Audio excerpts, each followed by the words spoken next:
பல துறைகளிலிருந்து ஒவ்வொருத்தரையும் சந்திக்க போகிறோம். அவங்க லைஃப்பில் அவங்க எப்படி சாதிச்சாங்கன்றதை பார்க்க போகிறோம். இது உங்கள் வாழ்க்கைக்கு ஒரு 10% உதவியாக இருக்குன்னு நாங்கள் நம்புகிறோம். நம்ம இன்னைக்கு பூமர்னு சொல்லக்கூடிய இந்த ஆட்கள் நம்மளை விட அதிகமாக சாதிச்சிருக்காங்கன்னு சொன்னால் நீங்கள் நம்புவீங்களா? இவங்க நமக்கு அட்வைஸ் பண்ண வரலை, எப்படி பண்ணால் ஜெயிப்போன்னு சொல்ல வராங்க.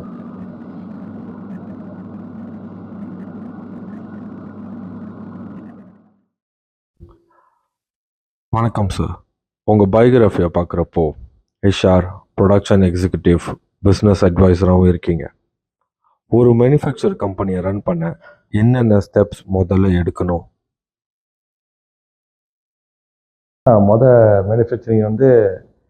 மேனுஃபேக்சரிங்கிறது வந்துட்டு ஹெச்ஆரில் போயிட்டு ஹியூமன் ரிசோர்ஸ் படிக்கணும். ஏன்னா ஒரு மனுஷனை படித்து வர்றதுக்கு ரொம்ப கஷ்டம். அதனால் ரீக்ரூட் பண்ணுறது ஆள் ரைட்டாக ரீக்ரூட் பண்ணால் தான் அந்த வேலைக்கு ரைட்டான பொசிஷனில் போட முடியும் மேனுஃபேக்சரிங் சைட்டில். இப்போ உதாரணத்துக்கு நம்ம ஹெச்ஆர் படிச்சிட்டோம், நம்மளுக்கு தெரியும் அந்த டிப்ளமோ டிகிரி எல்லாம் எடுத்து முடிச்சோன்னா அவங்க சொல்லியிருப்பாங்க எந்த இடத்துல எந்த ஆளை போடணும்னு. ஏன்னா நம்ம திருப்பி அதை மேனுஃபேக்சரிங்கில் மசப் பண்ணோன்னே நம்ம ஒரு டிபார்ட்மெண்ட் இருக்கும். ஹெச்ஆர் டிபார்ட்மெண்ட்டு, அப்புறம் மேனேஜரு, ப்ரொடக்ஷனு, அக்கௌண்ட்ஸ், அப்புறம் ஸ்டார் டிபார்ட்மெண்ட், இது மாதிரி 6-7 டிபார்ட்மெண்ட் இருக்கும். அப்போ அதில் ஹெச் டிபார்ட்மெண்ட் வச்சுக்கோங்க, ஒரு இடத்துல வேலை தேவை, ஸ்டாருக்கு ஒரு ஆள் தேவை. அவங்க என்ன செய்வாங்கன்னா ஹெச்ஆர்கிட்ட ரிக்வெஸ்ட் பண்ணுவாங்க, எனக்கு ஸ்டாரில் ஒரு ஆள் வேணும், ஒரு டிரைவர் வேணும் அப்படின்னு, பொக்லி போடணுன்னு. அப்போ ஹெச்ஆர் அவங்க அந்த ஹெச்ஆர் கம்பெனிக்காண்டி வேலை செய்யாமல் நானும் தான் ஒரு ஆள் எடுத்துட்டேன், அவங்கள தூக்கி ஹெச்ஆர் ஸ்டாரில் தூக்கி போட்டாங்கன்னா அந்த மாதிரினா அந்த ஸ்டார் அவனை கட்டிக்கிட்டு அழுவ வேண்டியதான். அந்த ஹெச்ஆர் அவனை எடுக்கக்குள்ளேயே பயங்கரமாக இன்டர்வியூ பண்ணணும். அந்த இன்டர்வியூ அவன் செய்யக்குள்ள ஆள் அந்த வேலைக்கு உதாரணத்துக்கு வேலை பொக்லி போட்டுறாங்க. எல்லாம் இன்டர்வியூவில் போகக்குள்ள சொல்லுவானுங்க, வரக்குள்ள ரிக்ரூட் பண்ணக்குள்ள சொல்லுவாங்க, எனக்கு இது ஓட்ட தெரியும் அது ஓட்ட தெரியுமா. ஸோ ஒரு சேஃப்டியோட இதை பார்க்கணும். அவன் சேஃப்டி இது வச்சுருக்கானா, நியர்ஸோட இது வச்சுருக்கானா, போய் இது ரெஜிஸ்டர் பண்ணி இதெல்லாம் வச்சுருக்காங்களா அப்படின்னு சொல்லி அப்ரூவல் வச்சுருக்கானா பார்க்கணும். அதுதான் இது. அப்படி அதை வச்சுருந்தானா அதுக்கப்புறம் அவன் எக்ஸ்பீரியன்ஸ் எத்தனை வருஷம் எங்கே வேலை செஞ்சுருக்கான் அப்படிலாம் பார்க்கணும். பொக்லி ஸோ ஏதாச்சும் ஆக்சிடென்ட் பண்ணியிருக்கானான்னு பார்க்கணும். இதெல்லாம் கேட்டுட்டு அப்புறம் இருக்கிற இடத்துல போயிட்டு அந்த ஸ்டோரில் போய் கொடுத்து அந்த பொக்லிப் அவன் அது ஏற்கனவே அந்த பொக்லி பார்த்துருக்கானா இல்லையா எல்லாம் கேள்வி கேட்கணும். இதெல்லாம் கேள்வி கேட்டு முடிஞ்சு அப்புறம் ஸ்டோர் மேனேஜர்கிட்ட வச்சு அவனை கொடுக்கணும், ஒரு நாள் ட்ரெயின் கொடுக்கணும். அதுக்கப்புறம் ஸ்டோர் மேனேஜர் அப்ரூவ் பண்ணாதான் அவனை வேலைக்கு எடுக்கணும். அந்த மாதிரி எடுத்தால் தான் அந்த டிபார்ட்மெண்ட்டுக்கு ஒரு மேனுஃபேக்சரிங் அங்கேருந்து புல்-அப் பண்ணி எல்லாத்துக்கும் வரலாம். ப்ரொடக்ஷனும் சரி, அக்கௌண்ட்ஸும் சரி, ட்ராவிங்கும் சரி, அதெல்லாம் ஒரு செயினாக தான் இருக்கணும். அதனால் ஹெச்ஆர்ன்றது வெரி இம்பார்ட்டன்ட். ஸோ அவங்க தான் மெயினான பர்சன் ஒரு கம்பெனிக்கு. ஒரு கம்பெனியோட ப்ரொடக்ஷன் லைன் ப்ராப்பர் வேயில் ரன் ஆகுதான்னு கன்ஃபார்ம் பண்ண என்னென்ன ஸ்டெப்ஸ் எடுக்கணும்? ஓகே, ஒரு லைனில் இப்போ நம்மளுக்கு ஒரு நம்மளோட கஸ்டமர் ஒரு பர்ச்சேஸ் ஆர்டர் நம்மளுக்கு கொடுப்பாங்க. அதோட ப்ராடக்ட் ஏ ப்ராடக்ட் வச்சுக்கோமே, அந்த ப்ராடக்ட் ஒரு 30 டேஸில் வெளியாகும். அவங்க கொடுத்துருப்பாங்க டைம் டெலிவரி, அவங்களோட ரிக்குவயர்மெண்ட் 30 டேஸில் ஜாமான் வெளியாகணும். அப்போ நம்ம அதை 30 டேஸில் வெளியாகாத முன்னுக்கு நம்ம அதை நம்ம சேல்ஸ்மேன்ஸ் தான் அதை முதல் ஸ்டார்டிங் அந்த சில கம்பெனியில் சேல்ஸ்மேன் இருக்கும், சில டைமில் அக்கௌண்ட்ஸ் டைரெக்டாக இருக்கும்.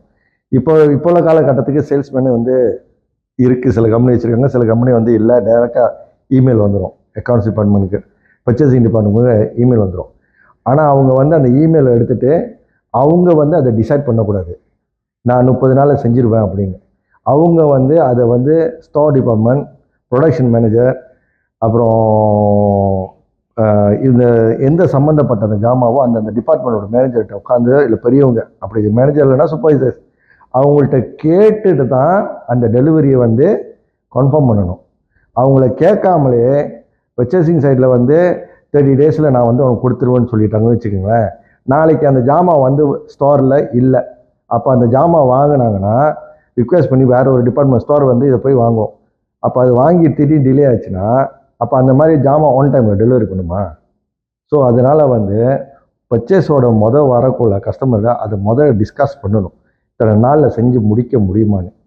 அப்படி அதை செஞ்சு முடிக்க முடியும் அப்படி சொல்லிட்டாங்கன்னா ஓகே 30 டேஸில் வந்து ப்ரொடக்ஷன் லைனில் வந்து ஓட்டக்குள்ள எத்தனை பேர் அந்த வேலைக்கு தேவைன்னு சொல்லி ப்ரொடக்ஷன் லைன் வந்து அது மீட்டிங் வைக்கணும்.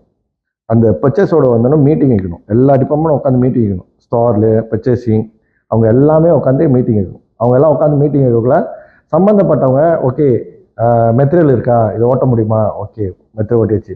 ரெண்டாவது வந்து மெயின்டெனன்ஸ், இவங்களுக்கு இந்த மிஷின் தேவையா, மிஷின் ஓட்ட முடியுமா, ஓகே அவங்களுக்கு அந்த மிஷின் ஓட்டலாம், ஓகே. அப்போ மேன் பவர் மெட்டீரியல் இந்த மாதிரி இது QC வந்து அதுக்கு எக்யூப்மெண்ட் ரைட்டாக இருக்கா, மெஷரிங்லாம் ரைட்டாக இருக்கா அப்படின்னு சொல்லி எல்லாத்தையும் செக் பண்ணணும். இது எல்லாத்தையும் அவங்க எல்லாமே ஓகே ஆயிடுச்சுன்னா அப்போ தான் அவங்க டேட்டை வந்து கொடுக்கணும். சும்மா சிம்பிளி எடுத்தோன்னே நான் கொடுக்குறேன்னு சொல்லி கொடுக்க முடியாது. நாளைக்கு அந்த ஆர்டர் வந்து மெட்டீரியல் வந்தோடனே ஸ்டார்ட் பண்ணுறாங்க ப்ரொடக்ஷன், ஃபர்ஸ்ட் டே ஸ்டார்ட் பண்ணுறாங்க. ஸ்டார்ட் பண்ணி முடிஞ்சோடனே ஸோ அது டே வந்து எப்படி கால்குலேட் பண்ணுறதுனா அதோட டைமிங் கொடுப்பாங்க. ஒரு டார்கெட் இருக்கும், ஒரு நாளைக்கு வந்து 1000 செய்யலாம். அப்போ 30,000 கொடுத்துருக்காங்களா, அப்போ 30 டேஸ் வரும். அப்போ 30 டேஸ் வந்து நம்ம எப்படி சீக்கிரமாக செய்யலாம் அப்படின்னு. அது சீக்கிரமாகவும் செய்யலாம், இல்லை லேட்டாகவும் செய்யலாம். ஆனால் ஒன் டைமில் செஞ்சு அனுப்பணும் 30 டேஸில். அப்படி நீங்கள் வந்து மேன் பவர் கூட போட்டிங்கன்னா உங்களோட காஸ்ட் கூட வரும். ஆனால் டேட் வந்து குறைஞ்சிரும். 10 டேஸில் செஞ்சுருவீங்க 30,000. ஸோ இல்லைனா நீங்கள் வந்து மேன் பவரை குறைச்சிட்டு ஏதாச்சும் ஒரு ஆட்டோமேஷனை க்ரியேட் பண்ணிங்கன்னா வால்யூம் பெருசாக இருக்குது, இந்த மாதிரி ஆர்டர் வந்து மாதம் வந்துகிட்ருக்கு, வால்யூம் பெருசாக இருக்குது, இதுக்கு 10 பேர் வச்சு வேலை செய்கிறாங்க அப்படி இருந்துச்சுன்னா ஒரு ஆட்டோமேஷனை க்ரியேட் பண்ணி அதை காஸ்ட் வெளியாக்கணும்னு சொன்னால் ஒரு 100,000 வருது அப்படின்னு சொன்னால் அந்த 100,000 வந்து ஒரு 10 மாதமோ இல்லை 1 இயர் 1.5 இயர்க்குள்ளார அந்த காசை திருப்பி எடுத்துடலாம். ஏன்னா அதில் வந்து ஆட்டோமேஷன் பார்த்தோன்னா 10 பேர் ஸ்டார்டிங் பார்த்தோம் மெனுவெலாம். இப்போ ஆட்டோமேஷன் பைக்குள்ள ஒரு 5 பேர் தான் பாய்ப்போம். ஸோ 5 பேரோட காசு வந்து ஒரு 1.5 இயர்ஸில் திருப்பி நம்ம எடுத்துடலாம். ஸோ அதே மாதிரி நம்ம செஞ்சோன்னா ஒன் டைம் வந்து ஜாமான்லாம் வெளியாகும். ஒரு உதாரணத்துக்கு உங்களோட TNB பொருள் எடுத்துக்கலாம். என்னென்ன கவர்மெண்ட் ப்ரொசீஜர்ஸை கிராஸ் பண்ணணும்? என்னோட மேனுஃபேக்சரிங் வந்து வேறு, மித்த ஜாமாவுக்கு வந்து வேறு. என்னோட மேனுஃபேக்சரிங் வந்து சேல்ஸுன்றது வந்து பட்டுன்னு எடுத்து நான் விற்க முடியாது. எங்களோட ஜாமான்லாம் வந்து வந்து ஏன்னா நாங்கள் வந்து ப்ராடக்ட் வந்து ஃபார் TNB சப்ளை பண்ணுறதுனால எங்களோட ஜாமான்லாம் வந்துட்டு ஸ்டெப் பை ஸ்டெப் தான் போகணும். ஏன்னா என்னோடய கஸ்டமர் வந்து TNB இருக்கனால, TNBன்றது ஜெனரல் நேம், அவங்கவுங்க டிபார்ட்மெண்ட் இருக்குது தனித்தனியாக. ES இருக்குது, TNBR இருக்குது, SMD இருக்குது, ஸோ ப்ரோக்யூமெண்ட் இருக்குது.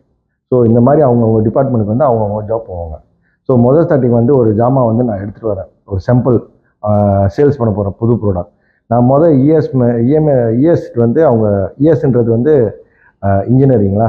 ஸோ அந்த இன்ஜினியரிங் டிபார்ட்மெண்ட் ஹெட் டிபார்ட்மெண்ட்டை போய் பார்த்து உட்காந்து பேசிவிட்டு அவங்க ஒரு ஃபார்ம் கொடுப்பாங்க, அப்ளிகேஷன் ஃபார்ம், நியூ ஃபார்ம் ப்ராடக்ட்னு சொல்லி இருக்கும். ஸோ அதை நம்ம ஃபில்அப் பண்ணி அதே டைமில் அந்த ஜாமான் வந்து அவங்க பார்த்துட்டு ஓகே இதை வந்து டைப் டெஸ்ட்லாம் செய்யணும், சீரியம் ரிப்போர்ட் வேணும், அப்படி இப்படிலாம் இருக்கும். இதெல்லாம் நம்ம எடுத்துகிட்டு போகணும், கையோடு எடுத்துகிட்டு போயிட்டு ரெண்டாவது வாட்டி திருப்பி அதே மீட்டிங் வச்சு இதெல்லாம் சப்மிட் பண்ணணும். சப்மிட் பண்ணி முடிஞ்சோன்னா அப்புறம் வந்து TNBRல கொண்டு போய் அந்த டாக்குமெண்ட்லாம் கொடுத்து அவங்க வந்து நம்மளோட கம்ப்ளை பண்ணுறாங்களா, அவங்க ஒரு ஸ்பெக் வச்சுருப்பாங்க. TNB வந்து அவங்க சொந்த ஸ்பெக் வச்சுருப்பாங்க. ஸோ நம்ம வந்து இன்டர்நேஷ்னல் ஸ்டாண்டர்ட் IECO, ஃப்ரான்ஸ் ஸ்டாண்டர்டோ இல்லை ENO, பிரிட்டிஷ் ஸ்டாண்டர்டோ அதை கம்ப்ளை பண்ணி நம்ம அதை கொடுப்போம். ஸோ அவங்க அதை செக் பண்ணுவாங்க TNBR. அவங்க அதை செக் பண்ணி முடிஞ்சோன்னா ஓகே எல்லாம் கம்ப்ளை சொன்னாங்கன்னா TNBR வந்து திருப்பி வந்து இன்ஜினியரிங்கிட்ட வந்து TNBயில் வந்து அப்ரூவ் பண்ணிடும். அப்போ இன்ஜினியரிங் திருப்பி பண்ணால் இப்போ வந்து ஜாமான் வந்து ஃபீல்ட் ட்ரையல் பண்ணணும் ஒரு 6 மாதத்துக்கு சொல்லி அந்த ஜாமான் 6 மாதத்துக்கு கொண்டு போவாங்க. 6 மாதம் அந்த ஜாமான் வந்து ஃபீல்ட் ட்ரையல்னால் எங்கேயாச்சும் சத்து மலேசியாவில் எங்கேயாச்சும் போய் பண்ணுவாங்க. ஒரு மினிமம் 15 to 30 சாம்பிள்ஸ் கேட்பாங்க. எல்லாத்தையும் ஃபிக்ஸ் பண்ணுவாங்க. சைட் வருமோ அதெல்லாம் அவங்க போட்டுவாங்க. அப்போ நம்மளே கூப்பிட்டு போவாங்க. எல்லாம் போட்டி முடிஞ்சு ஆஃப்டர் 6 மாதம் முடிஞ்சோன்னே அதோட பெனிஃபிட்டை பார்ப்பாங்க. என்னென்ன அதோட ப்ராப்ளம் இருக்கா, என்ன அதோட பெனிஃபிட்டுங்க எல்லாத்தையும் பார்க்க வந்து பேசி, அப்போ பெனிஃபிட்னா உதாரணத்துக்கு வந்துட்டு மித்தவங்களோட ஏற்கனவே ஒரு சப்ளையர் இருப்பாங்க. அவங்களுக்கும் இப்போ நம்ம ஜாமாக்கும் என்னென்ன வித்தியாசம் இருக்கும். எக்ஸாம்பிள் இப்போ வந்து ஒரு கருப்பு கலர் ஜாமான், ஏற்கனவே அவங்களும் கருப்பு, நம்மளோட கருப்பு கலர் வந்து பூட்டினது 6 மாதத்தில் அது அப்படியே கருப்பாக இருக்குது. அவங்களோட கருப்பு கலர் வந்து ஒரு மாதிரி டல் ஆயிடுச்சு. அப்போ எக்ஸாம்பிள் அதில் வந்து UV இல்லை, அப்போ நம்ம ஜாமாவில் UV இருக்குது, அப்போ அதோட ப்ரோட்டக்ட் இருக்குது. ஸோ கஸ்டமருக்கு அது பிடிக்கும். ஸோ இந்த மாதிரி ஒரு பெனிஃபிட்லாம் நம்ம செஞ்சு சப்மிட் பண்ணோன்னா நாளைக்கு 6 மாதம் முடிஞ்சோன்னா அவங்க அப்ரூவ் பண்ணி நம்மளுக்கு திருப்பி ஒஃபிஷியல் லெட்டர் என்ன கொடுப்பாங்கன்னா அப்ரூவல் ஜாமான்னு கொடுத்துருவாங்க. அப்ரூவல் ப்ராடக்ட் அப்ரூவ் பண்ணிச்சு சொன்னால் அதுக்கப்புறம் திருப்பி போயிட்டு நம்ம என்ன எஸ்ஜிபி சீஜல் குண பக்கம் அப்ளை பண்ணணும். அதை அப்ளை பண்ணி அது ஒரு 2 வருஷம் எடுக்கும். அதையும் எடுத்து அப்ளை பண்ணி கன்ஃபார்ம் பண்ணி முடிஞ்சோன்னு தான் நம்மளுக்கு ஒஃபிஷியலாக சர்டிஃபிகேட் வரும். அந்த ப்ராடக்ட் சர்டிஃபிகேட் வரும். அப்போ ப்ராடக்ட் சர்டிஃபிகேட் வந்துச்சுன்னா அதுக்கப்புறம் எனி டெண்டர் வந்துச்சுன்னா நம்ம போடுறோம். இப்போ உள்ள சிச்சுவேஷன்ல டெக்னாலஜிக்கு மாறிக்கிட்டே இருக்கு. அது உங்களுக்கு எந்த அளவுக்கு ஹெல்ப்ஃபுல்லா இருக்குன்னு நீங்க நினைக்கிறீங்க? டெக்னாலஜி வந்து உள்ளுக்கு வருது மாறிக்கிட்டே இருக்கிறது வந்து எவ்வளோ தூரம் ஹெல்ப்ஃபுல்லாக இருக்கிறது வந்து இப்போ வந்துட்டு என்னை கேட்டேன்னாயா இப்போ உள்ள இது கேட்டீங்கன்னா நான் எஸ்பிஎம் எழுதக்குள்ள 90 எஸ்பிஎம் எழுதுறேன். இன்றைக்குள்ள எஸ்பிஎம் எழுதுறது வந்து 2020 மேலே எழுதுறாங்க.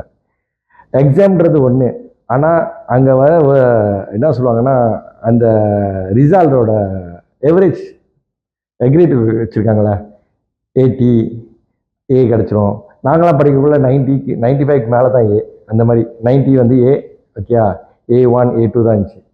இப்போ வந்து 80லேயே ஏ கிடைக்குது. அப்போ அவங்க அந்த லெவலில் வந்து இறக்கிட்டாங்க. அப்போ அவங்க அந்த லெவலில் இருக்கணுன்னு அதே லெவலுக்கு தானே யூனிவர்சிட்டியில் வரும். அதுலேயே வந்து அவங்க ரொம்ப ப்ராக்டிக்கல் இல்லாமல் எல்லாம் டாக்குமெண்ட் செஞ்சாங்கன்னா ப்ராக்டிக்கல் வரக்குள்ள அவங்க வந்து ஒரு மேனுஃபேக்சரிங் உள்ளுக்கு வந்து போகிறக்குள்ள நாங்கள் ஏற்கனவே வேலை செஞ்சிருந்தோம். ப்ராக்டிக்கலாக வேலை செஞ்சு ஒரு 10-15 வருஷம் கூட அவங்க எப்படி மோத முடியும்? அப்போ அவங்க மோத முடியலன்னா என்ன செய்வாங்க? திருப்பி வந்து எங்கள் இதுக்கு வரணும், இல்லை நாங்கள் அவங்க இதுக்கு போகணும். இப்போ நியூ டெக்னாலஜி வந்துருச்சு. இப்போ உதாரணத்துக்கு ஏஐ இருந்துச்சு. இப்போ நாங்களாம் அது வந்து ப்ளர்வாக இருக்கும், என்னமே தெரியாது. ஏன்னா நாங்களாம் 80 70 படித்தவங்க. இப்போ வந்து ஏஐ, ஏன்னா நாங்கள் படிக்கக்குள்ள கம்ப்யூட்டர் வந்துச்சு. அப்போ வந்து கம்ப்யூட்டர் படிக்கக்குள்ள நாங்கள் என்ன செஞ்சோம், கம்ப்யூட்டர் கோர்ஸஸ் தனியாக எக்ஸல், விண்டோ, பவர் பாயிண்ட் அப்படின்னு தனியாக ஒரு கோர்ஸஸ் எடுத்து ஒரு 1800 கொடுத்து நாங்கள் தனியாக போய் படித்தோம். இன்றைக்கி ஏஐ வந்தோடனே எங்களுக்கே தெரியல ஏஐனா என்னன்னு. இதை வந்து தனியாக ஒரு கோர்ஸஸ் எடுத்து நாங்கள் படிக்கணும். ஆனால் இன்றைக்கி வயசு பத்தாத, வயசு 55 வயசாச்சு. எல்லாம் சொல்லுவாங்க படிப்புக்கு வந்து வயசு வித்தியாசம் இல்லைன்னு. படிப்புக்கு வயசு வித்தியாசம் இல்லை தான், ஆனால் வேலையில் வச்சுருப்பானா நம்மளையா? அந்த படித்து முடிஞ்சானே வேலையில் விரட்டிடுவானே, பென்ஷன் ஆக்கிடுவானே. அப்போ எதை தான் நாங்கள் சாய்ஸ் பண்ணுறது? ஸோ காலம் எப்படி ஓடுதோ அந்த காலத்துக்கு தகுந்த மாதிரி போயிட்டு இருக்க வேண்டியதையா. சார், உலக நாடுகளில் எந்த நாடு குவாலிட்டியான ப்ராடக்ட்ஸை மேனுஃபேக்சர் பண்ணுறாங்கன்னு நீங்கள் நினைக்கிறீங்க? அவங்க நாட்டுக்கு அவங்களுக்கு ஜாமான் வந்து தங்கையா இல்லையா? இப்போ என்னை கேட்டுக்கிட்டேன்னா என்னோடய ப்ராடக்ட் வந்து நான் செய்கிற மேனுஃபேக்சரிங் ப்ராடக்ட் வந்து நான் ரொம்ப பெருமையாக பேசணும். அதுதான் எனக்கு பெருமை. அதே மாதிரி சைனாவில் அவன் ப்ராடக்ட் வந்து அவன் பெருமையாக பேசுவான். வெள்ளைக்காரன் யூரோப்பில் அவன் ப்ராடக்ட் அவன் பெருமையாக பேசுவான். புரியுதா? அதனால் வந்து என்னோடய ப்ராடக்ட் வந்து எப்போதுமே நான் என் ப்ராடக்ட் தான் எப்போ பெஸ்ட்.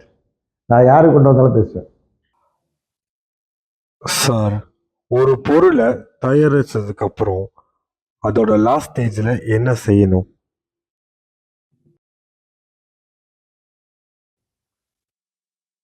ஓகே, மெயினாக வந்து சீரிம். ஏன்னா ஆல் எலக்ட்ரிக்கல் பார்லர் வந்து அப்ரூவல் பை சீரிம் பண்ணணும். ஸோ என்னத்தை பண்ணாலும் நான் சொன்னல ஃபீல்ட் ட்ரையல் பண்ணுறதுக்கு ஜாமான் வரும். அப்போ அதுக்கு செய்யாத முன்னுக்கு டைப் டெஸ்ட் செய்யணும்ல, அதை சீரிமில் தான் டைப் டெஸ்ட் செய்வாங்க. அந்த ஜாமாவை எதாக இருந்தாலும் சரி, வீட்டில் ஸ்விட்சாக இருந்தாலும் சரி, லைட்டாக இருந்தாலும் சரி. நீங்கள் பாருங்கள், வீட்டு லைட் இருக்கும், அதில் பாருங்கள் ஒரு சின்ன ஸ்டிக்கர் இருக்கும் சீரிம் அப்ரூவலு. ஸ்விட்சு போய் பாருங்கள், அதுலேயே இருக்கும் ஒரு சின்ன ஸ்டிக்கர் சீரிம் அப்ரூவல். அந்த மாதிரி இருந்துச்சுன்னா அது சீரிம் அப்ரூவல். நாளைக்கு ஏதோ ஒன்று அந்த ஸ்விட்ச் இருந்தால் நீங்கள் சீரிமையோ இல்லை அந்த கம்பெனி வாங்கின கடையிலேயே நீங்கள் போய் அதை கேட்கலாம். உங்களுக்கு அந்த ரைட்ஸ் இருக்குது. ஆனால் அந்த பிராண்ட் ஸ்டிக்கர் இல்லாததை வாங்கிட்டு நீங்கள் போய் அந்த கடையில் கேட்க முடியாது.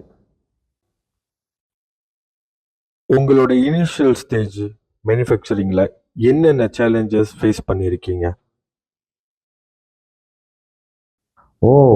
அது வந்து சேலஞ்செலாம் பெருசியா. நான் ஹெச்ஆர் படித்தேன். அப்புறம் டிப்ளமா எடுத்து அப்புறம் அதில் என்னென்ன பார்த்தா அப்புறம் ஸ்டெப் பை ஸ்டெப்பாக நான் போனேன் படிக்கணும்னு சொல்லி. ஆனால் படிப்பு ஒன்று தேவை. ஸ்டார்டிங் படிக்காத மனுக்கு நான் நினச்சேன் கைத்தொழில் ஒன்று கற்றுக்கலாம், அதை வச்சு நம்ம பிழைக்கலான்னு சொல்லிட்டு. அது வந்து வேறு இதுக்கு தோதுவாக இருக்கும். ஆனால் ஒரு கம்பெனிக்கு போயிட்டு நீங்கள் வேலை செய்யக்குள்ள கண்டிப்பாக படிப்பு ஒன்று தேவை. ஸ்டெப் பை ஸ்டெப் நீங்கள் ஏறிக்கிட்டு தான் இருக்கணும். நீங்கள் வந்து போனீங்கன்னா நான் வச்சுக்கோங்க, ஒரு ஆப்ரேட்டராக போகிறீங்க, மிஷின் ஆப்ரேட்டராக போகிறீங்க. ஓகே, மிஷின் ஆப்ரேட்டராக போனோன்னே அவங்களுக்கு வந்து பேசிக் இவ்வளோ தான் கொடுப்பான். நம்ம என்ன செஞ்சோம் அங்கே அன்னைக்கு அப்படின்னு சொல்லி சும்மா இல்லாமல் நம்ம என்ன கற்றுக்கிட்டோம்னு சொல்லி ராத்திரி படுக்கை நேரத்தில் கொஞ்சம் யோசிச்சு பார்த்தீங்கன்னா, ஒரு மாதத்தில் ஒன்றாச்சும் கற்றுக்குங்க. 12 மாதத்தில் 12 கற்றுக்குவீங்க. ஒரு வருஷம் தாண்டிடும். 2 வருஷத்தில் 24 கற்றுக்குவீங்க. என்னைக்கு 24 கற்றுக்கிட்டீங்கன்னு உங்களுக்கு உங்களை சுற்றி இருக்கிறது எல்லாமே தானாகவே மாறும். ஆட்டோமேட்டிக்காக மாறிடும். ஏன்னா நீங்கள் கற்றுக்கிட்டு அதை செய்ய நீங்கள் அதை கற்றுக்கிட்டு இம்ப்ளிமெண்ட் பண்ணிங்கன்னா உங்கள் ஒரு ஆளுனால இன்னும் 2 பேருக்கு அது வந்து உதவியாயிரும். அப்போ 2 2 வந்து 24 ஆயிரும். அப்போ 24 ஆச்சுன்னா 2 வருஷத்தில் உங்களுக்கு ஒரு சின்ன குரூப்பே சேர்த்துருவீங்க. இவங்க எல்லாம் சேர்ந்து உங்களை வந்து ஒரு ஒரு நல்ல பெஸ்ட்டான ஒர்க்கை சொல்லி நீங்கள் சொல்ல வேணாம், அவங்களே உங்களை ப்ரோமோட் பண்ணி ஏற்றிடுவாங்க. இந்த மாதிரி நீங்கள் அடிச்சுட்டு வந்தாலே போதும். சார், லீடர்ஷிப் பற்றி கேள்வி கேட்கணும்னு நினைக்கிறேன். ஒரு லீடர்னா உங்கள் டீமை எப்படி கைட் பண்ணணும்னு நினைக்கிறீங்க? லீடர்ஷிப்ன்றது வந்து ஒரு பெரிய ஜாப்யா. லீடர்ஷிப்ன்றது வந்து அது ரொம்ப பெருசு. இப்போ வந்து லீடர்ஷிப்ன்றது வந்து ஒரு மோளம் மாதிரி 2 பக்கமும் அடி விடுவோம். ஒரு சைடு வந்து பாஸ் அடிப்பார், ஒரு சைடு வந்து ஒர்க்கர்ஸ் அடிப்பானுங்க. நீங்கள் நடுவில் தபலா நீங்கள், ஓகே. அப்போ நீங்கள் என்ன செய்யணும்னா, அந்த ஒர்க்கர்ஸை வந்து உங்கள் பாஸ் உங்களை ஏசிட்டாரு, நீங்கள் அந்த வேகத்தை எடுத்துகிட்டு வந்துட்டு உங்கள் ஒர்க்கர்ஸ்கிட்ட போய் காட்டினீங்க வச்சிங்களேன், நீங்கள் வந்து ரைட்டான ஒரு லைன் லீடரே இல்லை. நீங்கள் ஒரு லீடருக்கு தகுந்த ஒரு இதை வந்து தகுதி இறந்துருவீங்க. ஸோ அதனால் என்னை கேட்டிங்கன்னா, இந்த லீடர்கிட்ட நீங்கள் என்ன செய்யணும்னா, பாஸ் உங்களை ஏசிட்டாரா, ஏசினார் வந்து என்னத்துக்கு ஏசினார், அவர் வந்து ஏசினது வந்து உங்களை கற்றுக்கணும், நீ கற்றுக்க அப்படின்னு சொல்லி உங்கள் மைண்டில் கொண்டு வந்து சேருங்க. உங்கள் சைட் நீங்கள் லீடராக இருக்கீங்க, அப்படி கொண்டு வந்து சேருங்க. உங்கள் மைண்டில் கொண்டு வந்து அவனால தாண்டா நான் வாங்கி கட்டினேன், அவனால தாண்டா நான் ஏசி வாங்கினேன் பாஸ்கிட்ட சொல்லி மைண்டை கொண்டு வந்தீங்கன்னா அது தப்பாக போகும். அப்போ அது தப்பாக போணுச்சுன்னா நீங்கள் என்ன செய்யணும், உங்கள் ஒர்க்கர்ஸ்கிட்ட போய் அந்த மைண்ட் செட்டை கொண்டு போய் காட்டுவீங்க. அந்த மாதிரி கொண்டு போகாதீங்க. நீங்கள் உங்கள் மைண்டை வந்து ஏசு வாங்கினது அவனாலாக இருந்தாலும் நீங்கள் வந்து அதை வந்து நான் கற்றுக்கணும், அடுத்த வாட்டி அந்த மாதிரி தவறு வராமல் பார்த்துக்க, அடுத்த வாட்டி தவறு வராமல் கற்றுக்கிட்டா பாஸ் எப்படி ஒன்று ஏசுவார். அப்போ நம்ம வந்து அங்கே மிஸ்டேக் பண்ணுறோம். ரொம்ப பேர் லீடராக இருக்கலாம் அந்த இடத்துல மிஸ்டேக். ஒர்க்கர்ஸை வந்து என்றைக்குமே வந்து ஒரு கம்பெனியோட வந்து அவங்க தான் வந்து ஒரு கம்பெனிக்கு வந்து ஒரு வேறு மாதிரி, ஓகேயா. நம்மளாம் ஒரு தூண் மாதிரி, அதுக்கு மேலே இருக்கிறது தான், ரூஃபில் இருக்கிறது தான் முதலாளி. அப்போ வந்து நம்மளை வந்து நிப்பாட்டி நிற்கிறது வேறு தான், ஓகேயா. வேருக்கு மேலே தான் நம்ம நிற்கிறோம், நம்மளுக்கு மேலே தான் ரூஃப் நிற்கிறோம். அப்போ மேலே ஒரு ரூஃபில் இருக்கிற ஓட்டை விழுந்துச்சுன்னா நம்ம மேலே பட்டுட்டு தான் அப்புறம் தான் வேருக்கு வரும். அப்போ நம்ம ரேடியாக இருந்திருந்தோம்னா, அப்போ நம்மளே பிளாக் பண்ணியிருந்தோம்னா அப்போ எப்படி கீழே வேருக்கு போவோம். ஸோ அங்கே தான் இருக்குது லீடரோட இது. சார், குவாலிட்டி கண்ட்ரோல்னா என்ன? குவாலிட்டி கண்ட்ரோல் தான் ரொம்ப முக்கியமான விஷயமே ஒரு மேனுஃபேக்சருக்கு. இவ்வளோ நேரம் கேட்டிங்க பார்த்தியா, இதெல்லாம் முக்கியம் இல்லை. இந்த குவாலிட்டி கேட்டிங்க பார்த்தீங்கன்னா இங்கே தான் நிற்கிது எல்லாமே. இந்த குவாலிட்டி தான் ரொம்ப முக்கியம். யார் என்ன செஞ்சுட்டு வந்தாலும் சரி, நீ குவாலிட்டியை மட்டும் ரைட்டாக வச்சுன்னு வச்சுக்க. எக்ஸாம்பிள் வந்து ஒரு ஜாமான் வந்து ஒரு தடவை செக் பண்ணால் போதும் மைண்ட் செட்டை கொண்டு வந்து அப்படின்னு இருக்குன்னு வச்சுங்க. ஆனால் நீ வந்து அதை செய்யக்கூடாது. ஒரு ஜாமான் 3 தடவை செக் பண்ணணும். நீ உருவாக்கு. நான்லாம் வந்து அப்படி தான் உருவாக்கினேன். இதை வந்து ப்ரொசீடியர்லேயே இருக்காது, ஸ்டாண்டர்ட்லேயும் இருக்காது. நம்மளாம் வந்து உருவாக்கணும். அந்த ஜாமான் வந்து 3 வாட்டி செய்யணும். ஏன்னா 3 வாட்டி செஞ்சுன்னா ஒன்று ப்ரொடக்ஷனில் வெளியாக்கக்குள்ளேயே ஜாமான் டெஸ்ட் பண்ணு, அப்புறம் அசெம்பிள் பண்ணக்குள்ளே அப்பயும் டெஸ்ட் பண்ணு, அடுத்தது ஜாமான் வந்து ரெடி டு ஷிப்மெண்ட் பண்ணக்குள்ளே அப்பயும் நீ டெஸ்ட் பண்ணு, அடுத்தது கஸ்டமர் வந்து அப்ரூவல் பண்ணாத முன்னுக்கு கடைசியாக 4 வாட்டி டெஸ்ட் பண்ணு. அப்போ நான் என்னோடய ஜாமான் 4 வாட்டி வச்சுருப்பேன் டெஸ்டிங்க்கு. இது வந்து யாருமே இம்ப்ளிமெண்ட் பண்ண மாட்டாங்க, ரொம்ப குறைவு. ஏன்னா இதில் வந்து என்ன போகும்னா, இதில் வந்து காஸ்ட் வந்து ஏறும். அப்போ வந்து இதை வந்து கம்பெனி முதலாளிகிட்ட வந்து நம்ம எப்படி அதை வந்து எக்ஸ்பிளைன் பண்ணணுமோ அந்த மாதிரி எக்ஸ்பிளைன் பண்ணி அந்த இது ப்ரொசீஜர் அங்கே வர வைக்கணும்.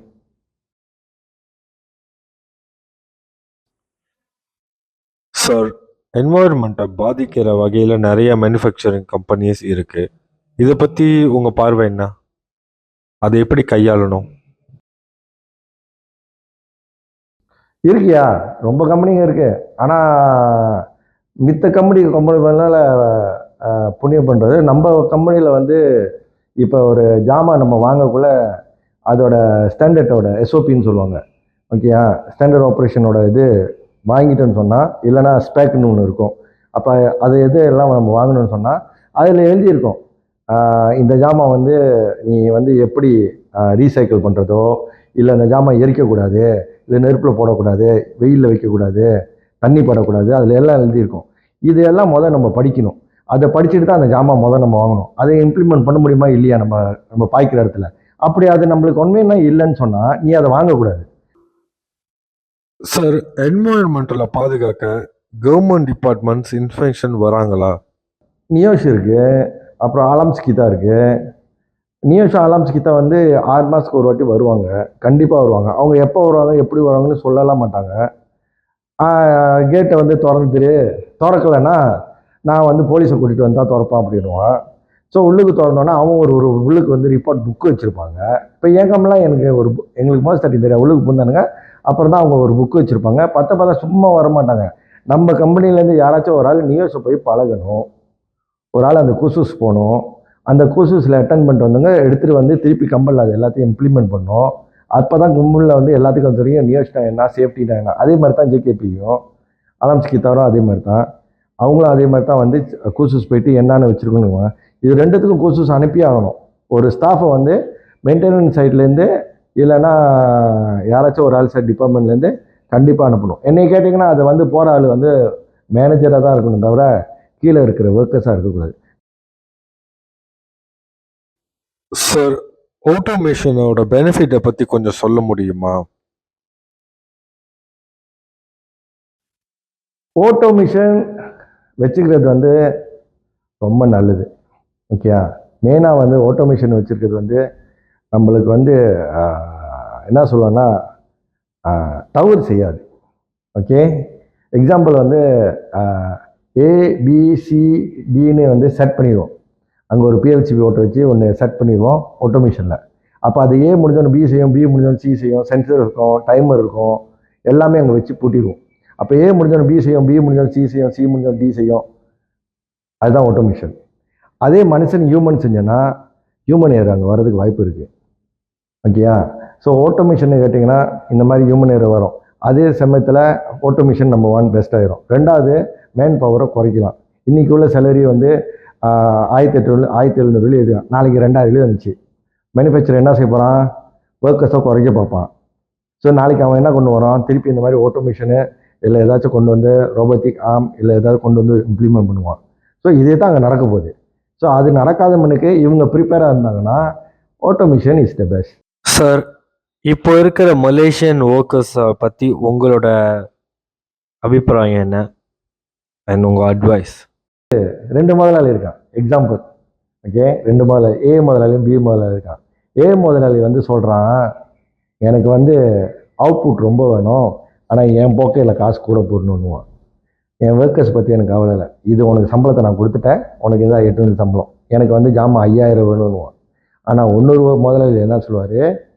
எனக்கு 5000 இல்லைன்னா கூட பரவாயில்ல, நீங்களாம் ரொம்ப பாதுகாப்பாக வேலை செய்யுங்க, நீங்களாம் பாதுகாப்பாக வேலை செஞ்சால் தான் நான் இங்கே நிம்மதியாக இருக்க முடியும்னு சொல்கிற ஒர்க்கர்ஸ் 2 முதலாளி இருக்காங்க. இந்த 2 கேட்டகரி முதலாளியை கண்டுபிடிச்சி நீங்கள் வேலை செய்யுங்க, சூஸ் பண்ணி. இப்போ உள்ள காலகட்டத்தில் உலக நாடுகள் மத்தியில் மலேசியாவோட ஸ்டேட்டஸ் என்ன?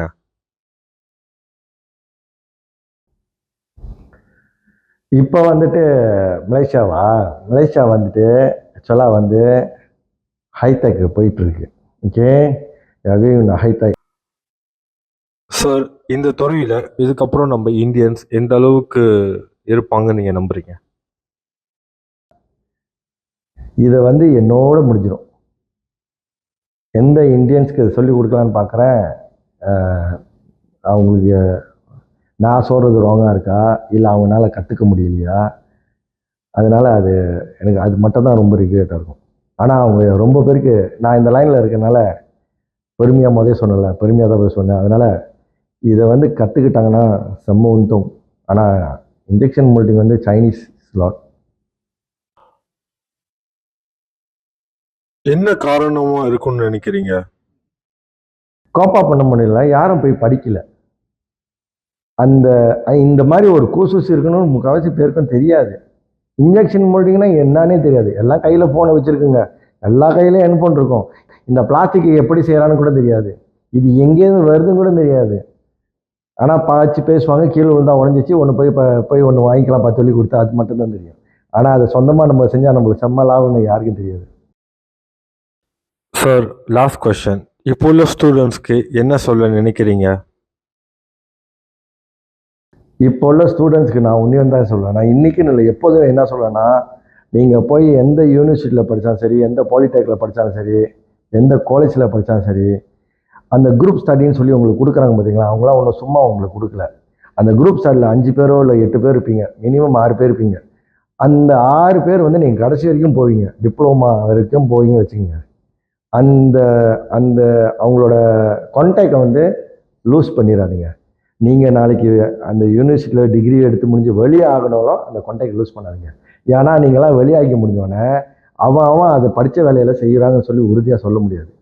அவன் பிஸ்னஸ் மேனாக இருக்கலாம், அவன் மேனுஃபேக்சராக இருக்கலாம், அவன் ஒரு ஆர்கிடெக்ட் ஒரு பைலட் ஆகிடுவான், வேறு மாதிரி இருப்பாங்க. நாளைக்கு நீங்கள்லாம் கான்டாக்டில் இருந்தீங்கன்னா நீங்கள் கான்டாக்ட் பண்ணி பேசக்குள்ள உங்களுக்கு என்ன தேவைப்படுதோ உங்கள் சிக்கலுக்குள்ளாரே தான் இருக்கும் தவிர நீங்கள் தலை சுற்றிலாம் போகவே வேண்டாம். முன்ன இதெல்லாம் இல்லை, எங்கள் படிக்கிற காலத்தில் இதெல்லாம் இல்லை. இன்றைக்கி இன்டர்மீடியா ஃபோன் இல்லை ஒட்டுலோஸ்க்கு எல்லாமே இருக்குது. அதனால் அந்த கான்டாக்டை தயவு செஞ்சு மிஸ் பண்ணாதீங்க. கான்டாக்டை வந்து நல்லா வச்சுக்கோங்க.